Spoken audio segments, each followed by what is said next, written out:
Dalam kesempatan yang lalu kita membahas berkaitan dengan kufrul i'tiqad, bahwa di antara penyebab seseorang bisa kufur murtad keluar dari Islam adalah man halala muharraman bil ijma'. Siapa saja yang meyakini bahwa apa-apa yang haram itu sebagai sesuatu yang halal. Yang haramnya haram ijma', bukan haram yang masih diperselisihkan. Contohnya apa? Sesuatu yang haram tapi diperselisihkan. Contohnya misalnya keharaman merokok. Ini diperselisihkan. Ini furu'. Nggak bisa kita katakan orang yang merokok fasik. Nggak bisa kita katakan orang yang meyakini rokok halal sebagai kufur. Nggak bisa. Karena dia masih mukhtalafun fihi.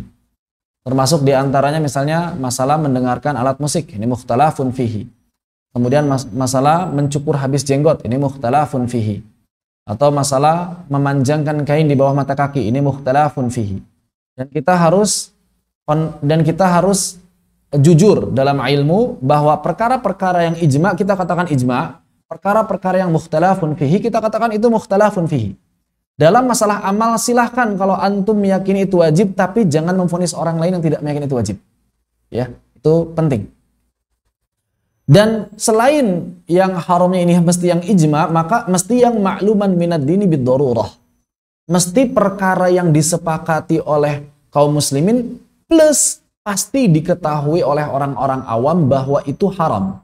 Maka perkara-perkara yang ijma' keharamannya, namun orang-orang awam belum tahu itu haram, maka ini pun tidak bisa menyebabkan seorang keluar dari Islam ketika dia bilang halal. Contohnya apa? Ada nggak? Para ulama sepakat melakukannya haram, tapi orang-orang awam belum tahu kalau itu haram.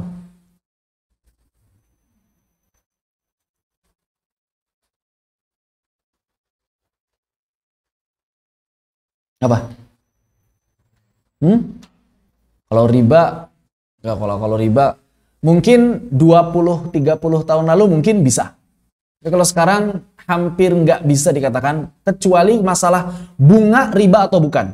Tapi itu mukhtalafun fihi, bukan ijma'. Ribanya haram, sepakat. Tapi bunga apakah dia riba atau bukan, ini para ulama berbeda pendapat. Contohnya adalah meninggalkan berhukum dengan hukum Allah. Berapa banyak orang awam yang tahu bahwa kita wajib menegakkan syariat Islam? Sedikit. Rata-rata yang tahu masalah kewajiban menegakkan syariat Islam itu hanya para aktivis, hanya orang-orang yang ngaji. Sebagian besar orang-orang awam menganggap ya undang-undang itu nggak apa-apa dilaksanakan, itu urusan pemerintah. Tidak ada kewajiban yang namanya undang-undang itu harus diubah menjadi undang-undang Al-Quran Sunnah. Bahkan kalangan santri, kalangan sebagian aktivis pun ketika dikasih tahu masalah begini, oh memang harus begitu ya? Banyak yang begitu. Bahkan kalangan santri yang ngaji Fathul Qarib lengkap masih kaget ketika kita berikan informasi atau tampakkan realita bahwa undang-undang di negeri kita itu tidak sesuai dengan konsekuensi fikih. Tidak sesuai. Tidak sesuai dengan apa yang ditetapkan oleh syariat dalam kitab-kitab fikih. Kan kalau kita ngaji kitab fikih, ya, itu misalnya matan takrib lah. Jangan jauh-jauh. Matan yang salah satu matan yang paling ringkas. Kita belajar toharoh, kemudian sholat, kemudian muamalah. Setelah muamalah apa? Perkara-perkara qadhi. Perkara-perkara yang berkaitan dengan kehakiman. Masalah saksi, bagaimana menjadi qadhi, kemudian masalah jinayat, pidana, perdata, itu dibahas. Tapi sangat menyedihkan betapa banyak santri yang menghatamkan takrib, bahkan Fathul Qaribnya, hanya saja mereka nggak paham bahwa itu adalah kewajiban yang harus dilaksanakan di negara. Ini banyak. Ini banyak. Begitu. Ini misalnya yang pertama, masalah menegakkan syariat Islam. Meninggalkan syariat Islam, masih banyak yang mengatakan itu tidak apa-apa selama kemaslahatan. Masih banyak yang mengatakan seperti itu. Yang pertama. Yang kedua, jihad ofensif, jihad tolab. Jihad tolab itu wajib hukumnya. Para ulama ijma, jihad tolab wajib. Berarti meninggalkan jihad tolab haram. Meninggalkan jihad tolab haram. Jihad tolab itu jihad ofensif, bukan bertahan, bukan menyerang. Jihad boleh nggak nyerang? Saya nanya mantu. Jihad dalam fikih Islam boleh nggak nyerang? Boleh nggak kita nyerang? Dan negara kafir serang, boleh nggak? Nah, hukumnya bukan boleh, fardu kifayah. Fardu kifayah bagi siapa? Bagi sebagian kaum muslimin, minimal para penguasa dan tentara mereka. Fardu kifayah, bukan boleh, wajib. Syaratnya adalah ngirim da'i dulu. Misal Indonesia jadi negara Islam, Singapura masih negara kafir, maka orang-orang Indonesia, pemerintah Indonesia wajib mengirim da'i untuk berdakwah di Singapura. Lalu kemudian selama setahun kalau pemerintah mereka tidak mau tunduk di bawah kawasan muslimin, wajib dijihadi. Fardu kifayah. Ini ada dalam kitab-kitab fikih. Tapi betapa banyak orang yang nggak paham masalah ini. Bahkan jihad bertahan aja di Palestina masih banyak yang bilang itu bukan jihad. Ini kan kacau pemikirannya berarti. Yang butuh persetujuan pemerintah itu jihad tolab. Yang ini. Itu pun kata Imam Nawawi hukumnya sunnah. Persetujuan pemerintah dalam jihad tolab itu sunnah. Berarti kalau jihad tolab tanpa persetujuan pemerintah makruh aja, nggak haram. Tapi kalau jihad yang sudah fardu ain, kapan jihad fardu ain? Ketika musuh menginjakan kaki di tengah kaum muslimin. Sampai musuh ini keluar, maka jihad menjadi fardu ain. Dan Allah melarang orang-orang kabur ketika musuh datang. Ya ayyuhalladzina amanu idza laqitumul ladzina kafaru zahfan fala tuwalluhumul adbar. Orang-orang zaman sekarang mau bilang, itu Palestina ngapain sih ngelawan Yahudi? Cuma ngebanyak-banyakin korban aja, kabur lah udah pindah aja. Gimana ente nggak paham ayat apa? Kabur dalam medan perang itu haram hukumnya. Kecuali dalam rangka mengumpulkan kekuatan dan menggabungkan diri dengan pasukan yang lain. Itu boleh. Pertanyaan sekarang, warga Gaza, kalau misalnya pergi, keluar, mau bergabung sama pasukan yang mana? Orang pasukannya pada nggak ada yang mau bantuin Gaza. Mau ke Mesir di blokade. Suriah di blokade. Mana? Maka saya bilang, saya pernah khutbah Jumat.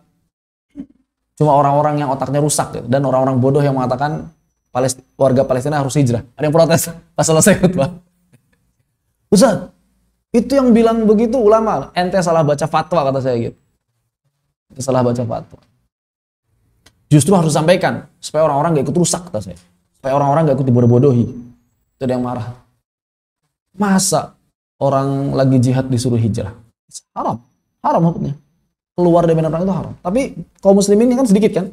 Maka ini walaupun ijma para ulama, nggak bisa kita katakan ente kafir, nggak bisa. Yang nggak paham, yang nggak meyakini keharaman ini, kita nggak bisa bilang mereka kafir. Karena orang awam nggak tahu hukumnya. Jadi kapan seseorang bisa divonis kafir murtad keluar dari Islam? Kalau melanggar ijma yang ma'luman minad dini bid-darurah. Melanggar ijma yang ijma'nya ini sudah pasti diketahui oleh seluruh orang awam, ya, tanpa terkecuali. Begitu. Makanya disebutkan mimma la yakhfa alaihi, perkara yang tidak mungkin tersembunyi. Jadi kalau perkara-perkara ini tersembunyi, walaupun ijma, nggak bisa kita vonis bilang ente kafir, ente melanggar ijma, nggak bisa. Kenapa? Karena itu masih yakhfa, masih tersembunyi. Begitu. Maka di sini dikasih contoh, beberapa contoh perkara yang disepakati para ulama dan itu orang awam pasti tahu itu haram. Apa contohnya? Zina. Orang awam pasti tahu itu haram. Walaupun mereka berzina sekalipun, saya yakin kalau ditanya apa hukumnya zina, mereka pasti bilang haram. Cuma hawa nafsu mereka masih menginginkannya, kan begitu. Liwat. Liwat itu homoseksual, qatl, membunuh, sariqah, mencuri, ghasab. Ini semuanya adalah perkara-perkara yang apa? Perkara-perkara yang minad dini ma'lumun minad dini bid-darurah mimma la yakhfa alaihi. Demikian pula tidak boleh bagi kita meyakini perkara yang haram, perkara yang halal sebagai haram. Sama, yang halalnya itu ma'luman minad dini bid-darurah. Contohnya apa? Kal bay', jual beli. Jual beli hukumnya apa? Halal. Maka kalau ada yang bilang jual beli itu haram, saya bisa murtad dia bilang kayak gitu. Kenapa? Karena saya yakin orang-orang awam pun tahu itu halal, namanya jual beli. Cuma masalah rincian yang kadang orang awam mengira jual beli semuanya halal, nggak paham riba, nggak paham itu. Nah itu yang harus diketahui. Kalau ribanya riba masalah pinjam meminjam itu ijma' ya, dan makluman minad bid'ah. Tapi kalau ribanya riba tukar menukar, riba dalam jual beli, saya sepakat. Riba dalam jual beli masih yakhfa. Riba dalam jual beli. Antum tahu riba dalam jual beli? Riba itu ada berapa jenis? Oh, riba ada 2 jenis. Apa aja?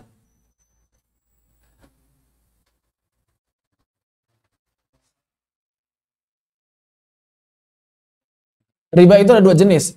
Riba qarad dan riba bai'. Riba qarad ada satu, riba bai' ada tiga.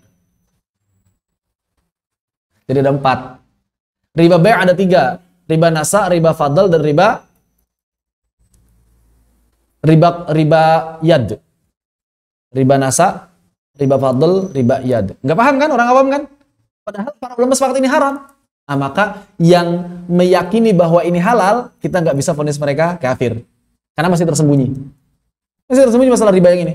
Kalau riba qarad, riba pinjam meminjam, orang awam sekarang udah pada paham. Iya kan? Bahkan kadang-kadang berlebihan. Sampai-sampai sebagian orang awam mengatakan kredit itu haram, riba. Karena nggak paham dia. Tapi ribanya udah paham. Kebanyakan orang awam ribanya udah paham. Ya walaupun belum merata. Begitu.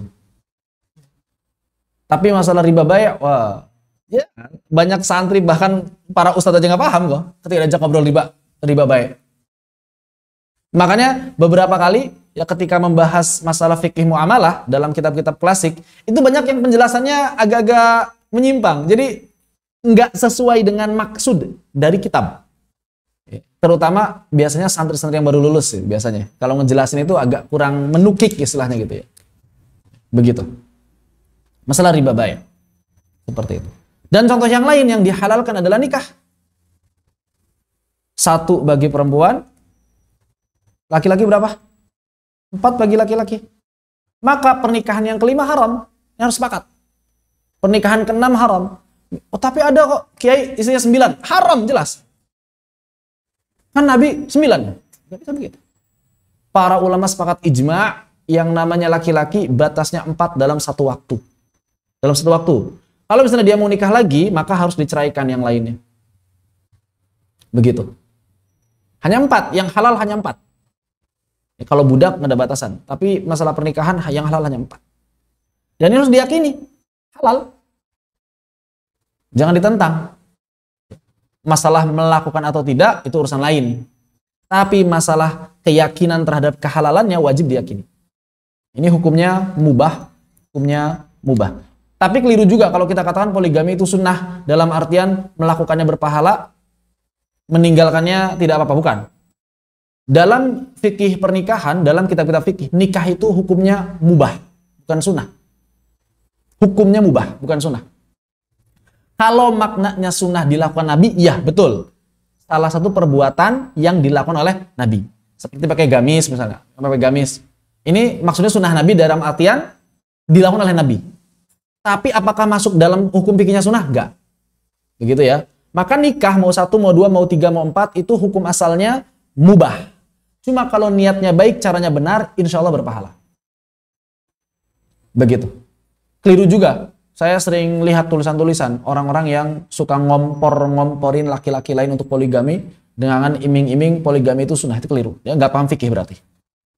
Poligami itu mubah. Nikah yang pertama mubah. Nikah kedua mubah. Sama seperti bai', sama seperti jual beli. Sama seperti jual beli itu mubah. Contohnya apa lagi? Perkara-perkara yang mubah disepakati para ulama, tapi tersembunyi oleh kaum muslimin. Selain poligami. Kalau poligami tersembunyi di kalangan muslim. Orang Islam banyak yang nggak tahu kalau itu halal. Selain poligami. Ada nggak?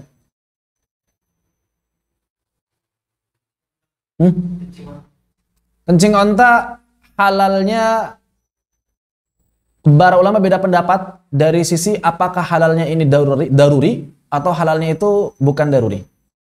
Dalam mazhab Hambali bukan daruri, halal. Karena dalam mazhab Hambali seluruh kotoran hewan yang halal dagingnya itu kotorannya tidak najis. Masalah halal haram belakangan ya, tapi kotornya tidak najis. Tapi dalam mazhab Syafi'i najis. Maka dalam mazhab Syafi'i masalah mengobat atau pengobatan dengan air kencing unta itu daruri, bukan asal. Maka nggak boleh selama ada obat yang lain dalam mazhab Syafi'i.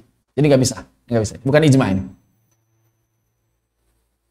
Perkara yang mubah, namun sebagian umat mengira itu haram misalnya, atau sebagian umat mengira itu terlarang. Jarang kayaknya ya. Selain poligami jarang ya, nggak ada ya. Ya tadi paling jihad tolab. Jihad tolab itu kan perkara yang syar'i, disyariatkan. Tapi sebagian umat mengira itu aneh. Masa jihad nyerang? Aneh kan sebagian umat kan? Nah itu. Begitu. Ya paling itu. Wallahu ta'ala alam.